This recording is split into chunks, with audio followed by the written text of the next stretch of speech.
Hi. Okay, so yeah, I'm up here. I was gonna do the whole put the eyeliner on and everything for this, but I'm gonna do this totally raw. So, I left a comment on someone's YouTube channel, and apparently it got some attention. But at the same time, it did get under my skin a little bit. The content of that person's video and everything, so I'm going to make this video.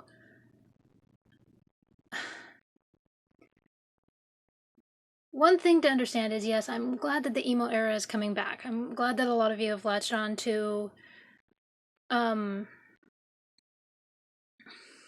know, our rebellious ways, so to speak.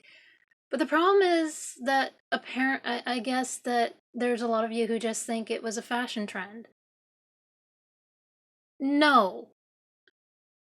There is so much that went on, and you're just focusing on the hair and the clothes. We were a community, guys. We were outcasts. I mean, we were different. We were outcasts. Society didn't want, I mean, MySpace was making fun of us. I'm dead serious. The whole thing about, oh, I wish I were emo so that I could cut myself, all that stuff. All the memes and stuff that you see that are like from 2006, that's a MySpace thing. They were making fun of us, and the more that we tried to defend ourselves, more of those were being pumped out. It was like we couldn't defend ourselves to save our lives. We're like, wow, you're really immature. They thought they were funny, and it was like, and it didn't help the kids that really were suicidal. So, yeah. What you hear about emo, about being suicidal and depressed all the time, that's a MySpace thing, guys. Get rid of it. And the whole thing about Kylo Ren being emo, no, he was angry at his parents, and he decided to throw temper tantrums. That's every teenager in existence. I was like that. I wasn't always emo. Not until I was 21. But no, he's not. And the angst thing, look up what angst means. It's short for anxiety. Okay? I heard someone say that it was short for nostalgia. Someone was asking this kid, why do you think that people from this generation still like this band? And it's teen angst. That makes absolutely no sense. Look up words before you use them. Kylo Ren is not emo, guys. He just because he wears black, you think that could mean he's goth too, but whatever. So, misinterpretation of emo goes as far back as MySpace, because apparently the more we tried to defend ourselves, the more you guys just decided to be moronic about it. So, society hated us. We were on our own. So we formed a family. It wasn't perfect. We were very dysfunctional. But we formed a very dysfunctional family. Yeah, we listened to music, but My Chemical Romance was not the only fucking band we listened to. And I had some people, they had been talking all night. We turned on My Chemical Romance. Surprise! We weren't always in extreme love with the band. When Gerard Way married Lindsay, the fans turned. Male and female. He wasn't supposed to get married. Oh, there was such outrage over that. And then when he also cut his hair, he was supposed to keep his hair long. And when he dyed it blonde, oh, there was such outrage over that. Mikey turned into a major dick when he got LASIK surgery. I mean, those first 2 years after he got LASIK, he was just terrible. He was terrible to the fans. He was terrible to the band. Bob Breyer, who was on, I think he was on Three Cheers, and, well, either way, I liked him. He was one of their better drummers. But he hated Gerard. And there were a lot of fans who left when he left. And so a lot of you that think that we were just completely in love from day one, no, we weren't. We turned on that. I mean, we had a love-hate relationship with My Chemical Romance. I mean, it wasn't hearts and roses from the beginning. Just like with Green Day. I mean, we always have a love-hate relationship with Green Day. When 21 Guns, not 21 Guns, 21st Century Breakdown, when that one was released, fans rioted, basically. They were just so pissed because that wasn't the same as American Idiot. And it's really cold up here, so I'm really sorry. For once, it's not really, really hot. But, so I'm shivering a little bit, so sorry about that.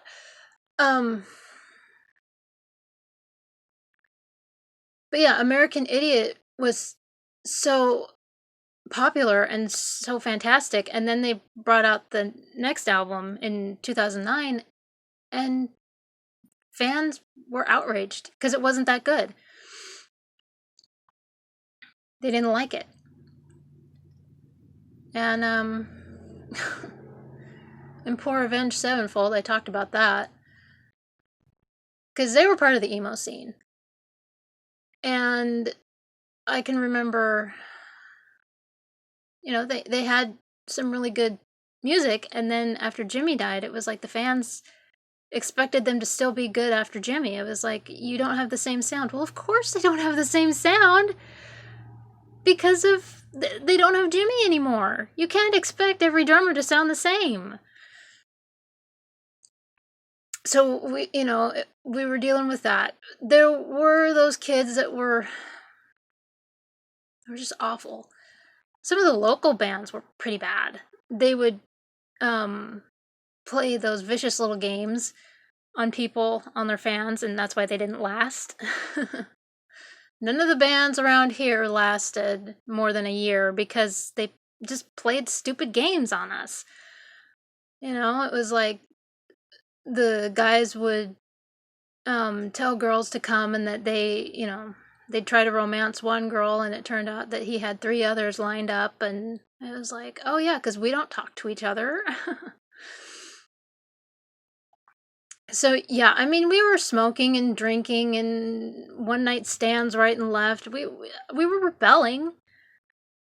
It was a time of rebellion. I mean, again, we were outcasts. Nobody cared what we did. I mean, if we died, nobody would bother with it. I mean, like with me, I should have died. If it hadn't been for the emo era and having this community, I probably would have died a long time ago. Because I had suicidal thoughts. I was letting my suicidal thoughts take over, and then I stepped into the emo community, and I had these people who were they were amazing. They were encouraging me in so many different things. They were like, oh, you have these skills? Why don't you do this? And, and then when I wanted to go back to school, they were encouraging me in that. So, yeah. I mean, you guys, the only thing that you are wanting from Warped Tour is for My Chemical Romance to come back. That's all I'm seeing. And it's like, I went to Warped Tour, and what I remember is the friendships that we got. Yeah, we saw the bands and everything, and we got to meet some of the bands. I have a friend who he would go every year,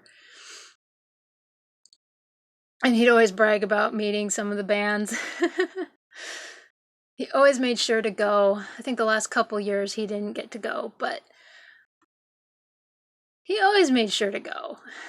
But guys, the emo era, you know, between 2003 and 2009, it wasn't just about the studded belts and wearing the eyeliner, smoking, drinking, causing a scene, you know, trying to stand out in a crowd. No, it had nothing to do with that. Nobody wanted us, but we did have this community. You guys have such a misinterpretation of who we were back then. If you're gonna come back, at least do it right. And quit making fun of us. Because you want to know something? There were a lot of former emo kids who thought that they were trash and were on the brink of, I mean, they were so close to killing themselves and ending their life. They're successful photographers. They are Broadway stars. And you're bashing the emo community. Good for you. You're an idiot. Because they had this community, they didn't have their parents, but they had us. So, yeah, I defend the emo community because if it weren't for the emo community, I probably would have given in to my suicidal thoughts.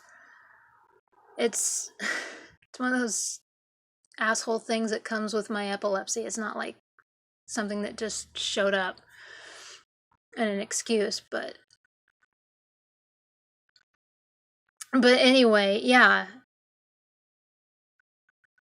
I mean, it was great. I mean, I can remember we would have these blogs that people could post their poetry and get criticism. And there were some people who would give, like, tips and that sort of thing. Some of the girls, oh man, I can remember the fan fiction for bands, like Green Day and the American Idiot fan fiction. I wonder if some of those people still have that stuff. But some of those people who wrote those, there was quite a bit for My Chemical Romance and Avenged Sevenfold. Those were the two that were big. Not so much Green Day and AFI and Fall Out Boy, but and Panic at the Disco, but and you would think Panic at the Disco but there really wasn't. But those people that would write those pieces, yeah, they're authors now.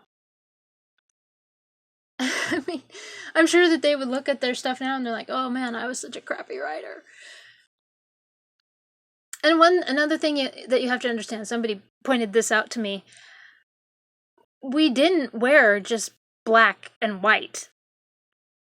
No, I mean, a lot of the studded belts that we had, both emo and scene kids, we would wear, but I mainly wore black, and mostly what we saw around here was the black and everything. So a lot of times when I do those videos, it's because of what I've seen around here. But there were colors. There were like rainbow studded belts. There were, I mean, I can remember the seeing on MySpace all the time the kids that would wear the double jackets. You know, you would have the one jacket like this, and then you would have another one over it, and the sleeves would be rolled up to show the first one. Yeah, they did that all the time. And of course you had the gloves that had something on them. It was either stripes or checkers, or sometimes you had the kids that would make their own. And they would have like there was one kid I used to talk to on MySpace, and he was really good because he made quite a few of those with the I'm totally blanking, video game stuff like Galaga and that sort of thing. But anyway, yeah, I mean, yeah, we had bright colors on all the time. I think what you're doing is you're just taking from these music videos and thinking that's it. Yeah, of course, all of us girls wanted the Helena dress. I still want it, for God's sakes. And but yeah, I mean, and the oh gosh, I don't know if any of you know. You wouldn't know who Lost Prophets is. That was a huge scandal. That was like the biggest scandal for the emo era. So, oh man, we all loved Lost Prophets. It was I think they were in Britain. I think that's where they originated. And they were big. We loved them. I still have their album. I can't bring myself to get rid of it. And then the bombshell. Ian Watkins, their frontman, child molester. He had child porn all over his computer and everything, and it's just heartbreaking. And it's just like, oh my gosh. Really? That's insane. So that's like that was the biggest.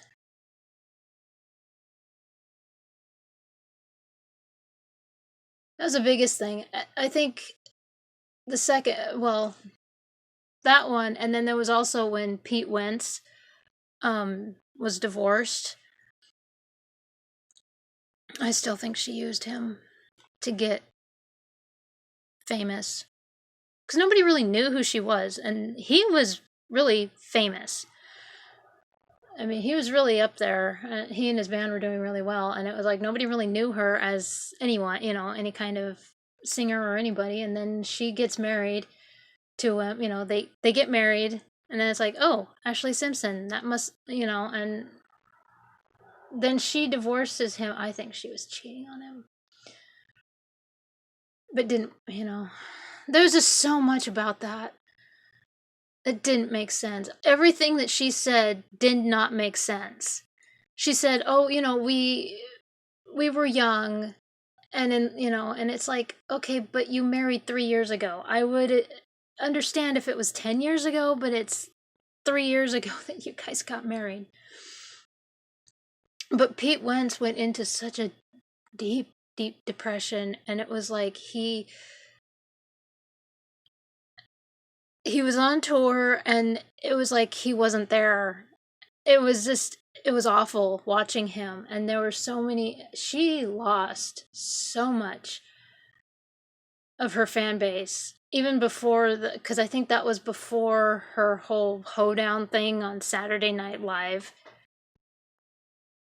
Oh, yeah, but I don't remember the timeline. I don't remember where all that fit in. But anyway, she lost even more fans after she did that because there were a lot of fans who were supporting her when she divorced him.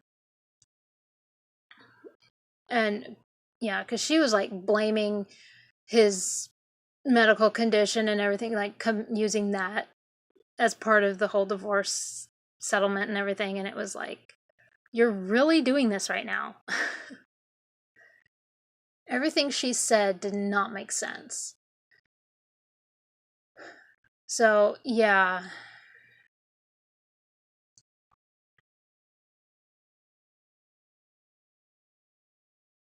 But, yeah, just it does bother me when you guys are making fun of this community that came together. We were MySpace was making fun of us, and it was like the more we tried to defend ourselves, we were made fun of. The other thing that I want to make clear is you guys seem to think that Hot Topic is a huge thing for us emo kids. There's a lot of us who never set foot in a Hot Topic. The only time I did was so that I could get a prop for my photography class.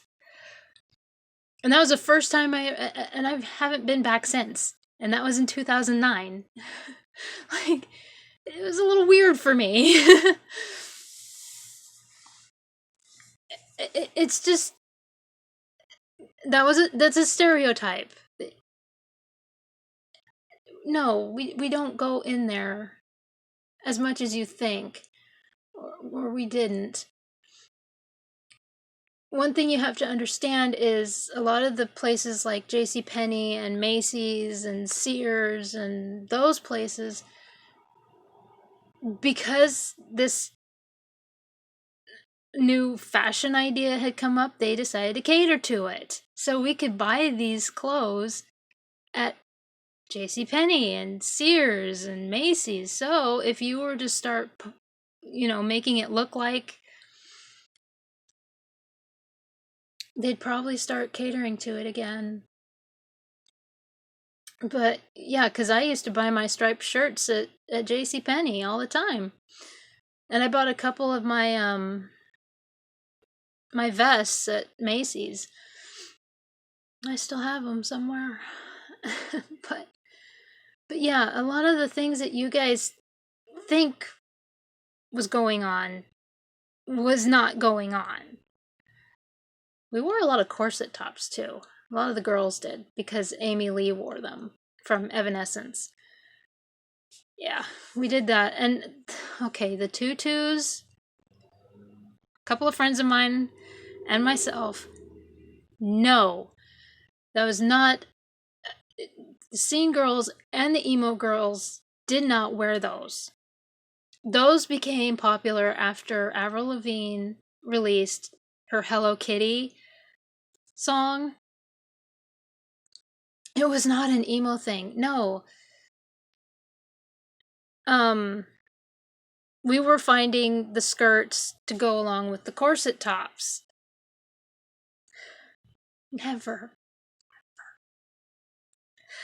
No, because after Avril released her Hello Kitty, like I told my friends, it was then we had this trend of these grown women dressing like 6-year-olds who were dressing up, who were playing dress up. That was such an awkward phase, because here I am, I'm supposed to be this weird kid, this weird emo kid, and you had these, and at that point I was 28, 29, even 30 years old, emo, and people are making fun of me, and these women are making fun of me, but they have this tutu on with leggings that are striped rainbow, and they had all those necklaces that are like, they look like trinkets and stuff, the beaded necklaces, I guess you call it, and it was just weird. I'm like, why are you making fun of me when you don't look like you can dress yourself? I mean, you look like you can't. Fortunately, that phase is gone. Or I hope it is. So anyway,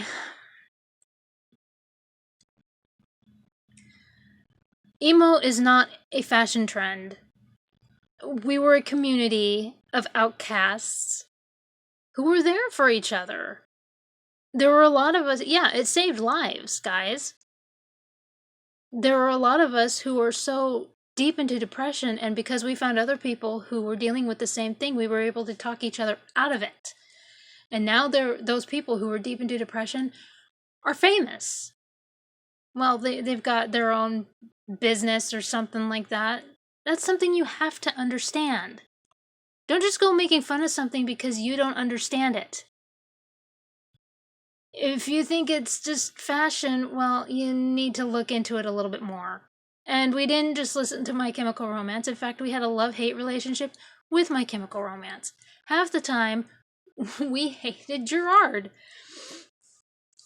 Oh, those girls just, they were so angry when he got married. And then when his daughter was born, a lot of girls stopped listening to the band. They were over it. This is something you have to understand. So, yeah, it was a community. We were a family. We were just a functional family. But you know what? This whole family saved a lot of lives. Again, not a fashion trend.